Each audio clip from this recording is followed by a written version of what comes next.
জাতীয়তাবাদী দল প্রতিষ্ঠা করেছিলেন কে মনে আছে? শহীদ প্রেসিডেন্ট জিয়াউর রহমান বীর উত্তম, তাই না? তিনি বাংলাদেশ জাতীয়তাবাদী দল প্রতিষ্ঠা করেছিলেন। কেন করেছিলেন? কি উদ্দেশ্যে করেছিলেন? তার আগে 1975 সালের আগে এই আওয়ামী লীগ তারা সেদিন ক্ষমতায় ছিল।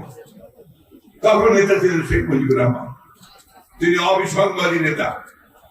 তার বিরুদ্ধে একটা কথা, তার বাইরে একটা কথা বলার কোনো উপায় ছিল না। এবং কখনো একটা ভয়াবহ বাহিনী সেদিন সমস্ত বাংলাদেশকে সমস্ত ধ্বংস করে দিচ্ছে। এই যে কিছুক্ষণ আগে দুদু বললেন যে তাকে প্রায় 1 বছর কারাগারে থাকতে হয়েছে। শত শত মানুষকে সেদিন গুম করা হয়েছে।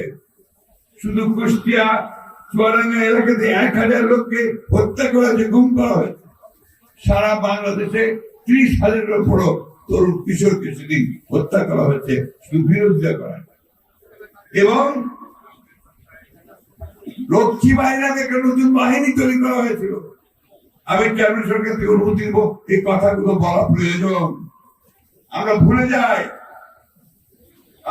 যাই সেই ন্যারেটিভটাকে, সেই বয়ানকে, যে 1972 সাল থেকে 75 সাল পর্যন্ত সেই শেখ মুজিব, যে শেখ মুজিবকে দেশের মানুষ অন্ধভাবে বিশ্বাস করে ভোট দিয়েছিল, সেই শেখ মুজিব এই বাংলাদেশে প্রথম ফ্যাসিবাদের অবধারণা করেন। কথা বলার কোনো উপায় ছিল না। মুজিব বাহিনী তৈরি করা হয়েছিল। আমি কথাগুলো ইচ্ছে করেই বলছি আজকে, বড় প্রয়োজন আছে, কারণ এই এলাকার মানুষ ভুক্তভোগী মানুষ।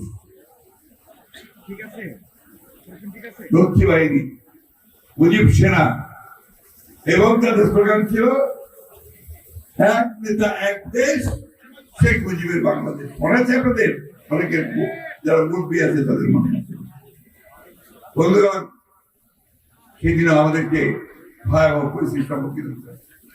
তাই যে কথাটা আমি সবসময় বলি যে আওয়ামী লীগকে কখনো গণতান্ত্রিক দল বলবেন না। আওয়ামী লীগ গণতান্ত্রিক দল নয়। আওয়ামী লীগ একটি পুরোপুরি ফ্যাসিবাদী দল। আওয়ামী লীগ গণবিরোধী দল। আওয়ামী লীগ গণতন্ত্রের বিরোধী একটি দল। আওয়ামী লীগের বডি কেমিস্ট্রির মধ্যে গণতন্ত্র না। আপনি দেখবেন আওয়ামী লীগের সঙ্গে যারা রেস্টুরেন্টে টেবিলে চা খাবেন, রেস্টুরেন্ট ঢুকে বসবেন, কোন লোককে আওয়ামী লীগ করে কিভাবে বুঝবেন? যে লোকটা টেবিল থাপড়ে সবচেয়ে বেশি কথা বলছে আর কাউকে কথা বলতে দিচ্ছে না, সেই লোকটা, তাই না? তারা সবসময় গায়ের জোরে সবকিছু করে। একটা অভিযোগ আছে, সবাই বলছে পুলিশ কাজ করছে না। পুলিশ কাজ করবে কোত্থেকে? পুলিশকে যেভাবে এই আওয়ামীরা ব্যবহার করেছে, সরকার ব্যবহার করেছে, এটা কোনো গণতান্ত্রিক দেশে ব্যবহার করতে পারে না।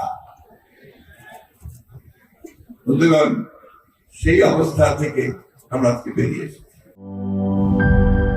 শিয়া বাটার ও ভিটামিন ই সমৃদ্ধ lily glam beauty soap. Lily, always beautiful.